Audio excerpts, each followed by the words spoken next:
Dari total 24 kabupaten kota di Sulawesi Selatan, 13 diantaranya telah merampungkan proses rekapitulasi suara. 13 kabupaten kota yakni Kabupaten Sidrap, Sinjai, Kota Parepare, Takalar, Maros, Kota Palopo, Pangkep, Baru, Wajo, Luwu, Luwu Utara, Bulukumba, dan Bantaeng.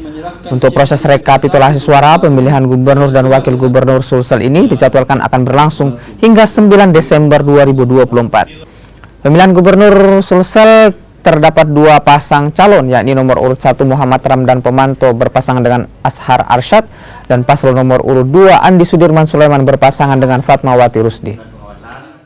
Hari ini dari pagi sudah 10 ya, karena tadi malam ada 3. Kalau total semua dari 24 kabupaten sudah ada 13. Mudah-mudahan malam ini bisa kita selesaikan sampai 20 atau berapa, tergantung dinamika proses yang ada nantinya dalam paparan rekapnya teman-teman kabupaten yang tersisa.